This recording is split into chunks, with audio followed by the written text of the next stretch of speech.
This damn dump. This turd known as the WNBA, they just can't seem to get out of their own way.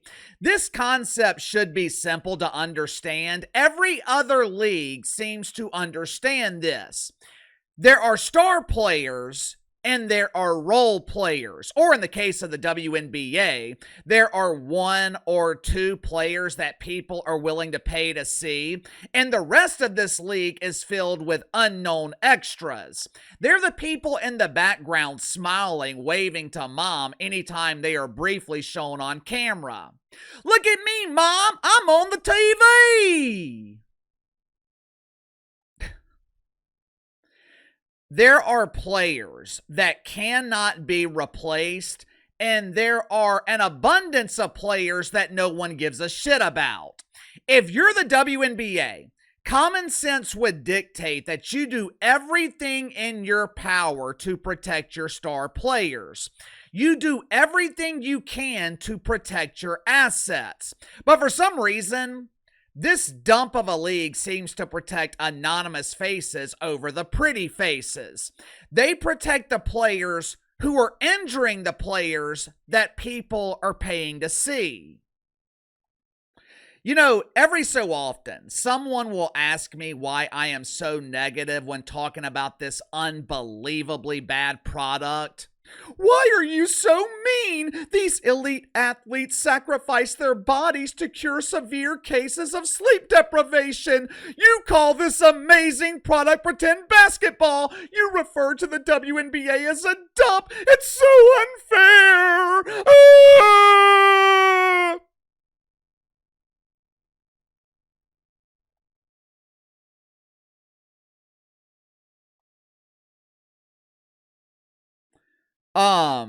For starters, I have never hidden my bias of this league. I have always been open and honest with the fact that I cannot stand the WNBA. If you're looking for someone to make you feel better by polishing this turd, Uncle KC ain't your guy. I don't polish turds. I flush them. My youngest Yorkie Oreo, she likes to eat them. But this WNBA turd is so unappealing, even Oreo refuses to consume it. The reason I am rarely positive about the WNBA outside of Caitlin Clark and Sophie Cunningham, the reason I'm rarely positive, they give me no reason to be. Over the last couple of years, I have been critical of the quality of play in the NFL through the first few weeks of the season. Once we get to mid-October and the quality of play improves, I'm positive with the NFL. Same with the NBA. I thought the playoffs last season were the best playoffs that we've seen in years. I used to highlight the massive decline in popularity of Major League Baseball. Once they addressed the issue, I credited Rob Manfred for revitalizing the league. Outside of Caitlin Clark and Sophie Cunningham, it is extremely difficult to be positive about the WNBA. One of those stars has been injured all season, and it's highly unlikely that she is going to return this year. Sophie Cunningham has stepped up and carried the league in the absence of the Great White Hope, but now she's injured too. Many believe that their injuries are a result of dirty play. Throughout the season, fans and WNBA players, they have been begging the league to crack down on dirty players. But the diva of dump divas, Cathy Engelbert, she is either incapable or she is unwilling to protect her star players. And Uncle KC is having a very hard time understanding why. Make sure to like and subscribe. You can follow me on Twitter at KC_BTL84. I'm sure my daily viewers and subscribers have noticed the visual difference on this video. I spent the entire weekend upgrading my camera. We're filming in 4K now instead of standard HD. I know the lighting is a bit dimmer than what you're used to. I think I'm going to have to buy some extra lights for the studio.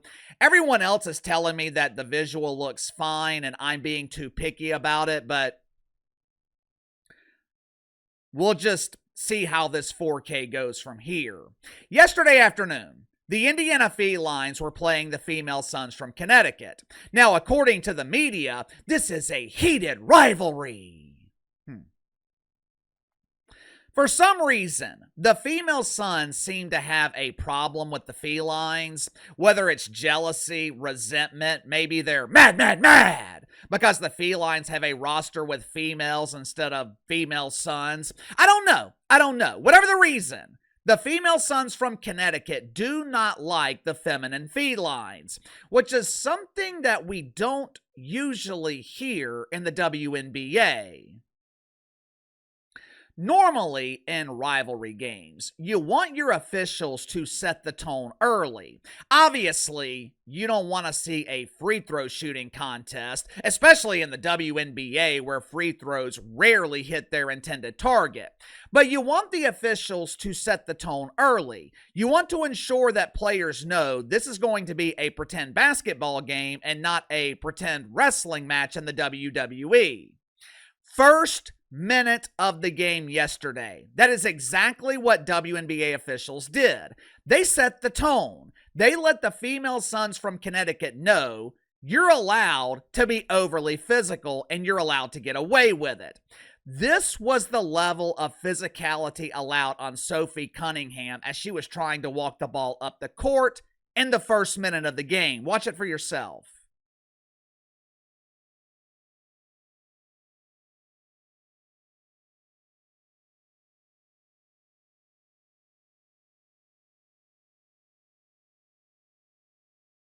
You saw the referees signaling for a jump ball, but believe it or not, there was a foul called on the play. Now, the foul, it wasn't called on the unknown female Sun who was aggressively caressing Sophie Cunningham.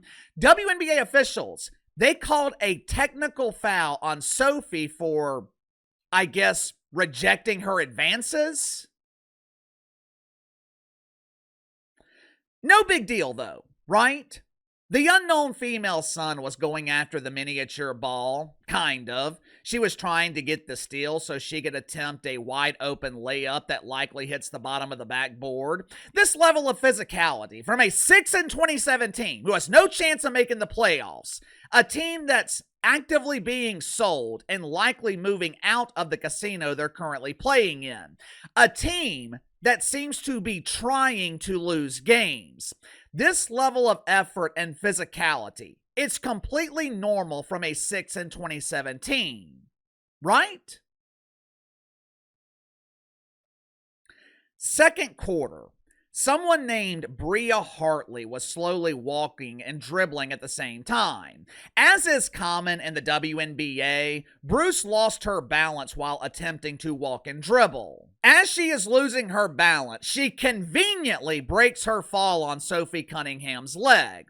Many fans of the Indiana Felines are claiming that this was intentional, or at minimum, it could have been avoided.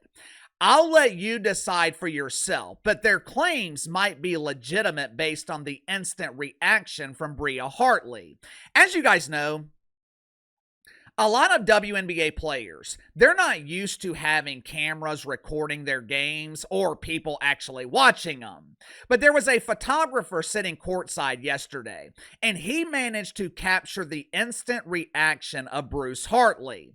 Now, in fairness to Bruce, maybe she's grimacing from the pain of falling onto a padded shoe, or maybe, just maybe, she's smiling. I'll let you decide for yourself. But here's the thing. Bria Hartley has been involved in several incidents like this season. 2 months ago, the female Suns were playing the Chicago Bravado. Angel Reese was going for one of her patented me-bounds after missing another easy layup. Normally, the me-bound Barbie is able to jump 1 or 2 inches off the floor to pad her stats. But on this particular day, her feet never left the floor because Bria Hartley was holding on tightly to her hair. Now, this led to a heated exchange. Bria Hartley was claiming that she was just testing her weave, while Angel Reese was yelling, "My hair is real!" Instead of being given a flagrant foul, Brian was given a common foul. Last week, The female Suns were playing the Chicago Bravado again. Angel Reese was unable to play due to a back injury or because she's quit on the season. Either way, with Barbie on the bench and unavailable for physical contact, Bria Hartley decided to start a fight with someone named Rebecca Allen. 4 days later, she mysteriously falls on Sophie Cunningham, potentially ending her season. All season, players have complained about the lack of officiating. Coaches have admitted that they're allowed to get away with increased physicality when defending certain players, mainly star players, Caitlin Clark, Angel Reese, Sophie Cunningham. All season, fans have complained about the lack of officiating. Most of the time, if the WNBA responds, they will say something like, "We have always been a physical league. Our players like to get rough." Maybe that's true. Maybe the WNBA has always been a physical league. But here's the difference. Back then, no one cared. And the reason no one cared was because no one was watching. Today, you have a microscopic group of players that people are willing to watch. Angel Reese doesn't really sell tickets, but she does generate attention. It's hard to generate attention. It's hard to generate mainstream interest when you're not on the court. To make matters worse, the WNBA seems to be overly protective of Paige Bueckers, who has proven absolutely nothing since coming into the league. Well, Casey, that's not true. She's going to be Rookie of the Year. Paige is amazing. Yeah, Paige Bueckers is a great player. The problem is, no one is paying to see her. Now, that could change going forward, but the Dallas Winkers have been struggling to sell tickets all season. Not only that, Paige Bueckers is struggling to generate national interest. In the last 90 days, if you remove Caitlin Clark and Angel Reese from the equation, Sophie Cunningham is the most searched player in the WNBA. According to Google Trends, Sophie Cunningham is the leader in generating interest in 49 out of 50 states. Paige Bueckers leads in one state, Connecticut. You have got to protect your star players. No one is paying to see Bria Hartley. I mean, seriously, if I said the name Bria Hartley, would you think that she was a pretend basketball player or a real estate agent trying to sell you Section 8 housing? You've got a small group of players in this league that people want to see. And for some reason, the WNBA is outright refusing to protect them. But give me your thoughts on this. Is Bria Hartley a dirty player? Why won't the WNBA protect their star players? You tell me. Sound off in the comments below. I'll see you guys later.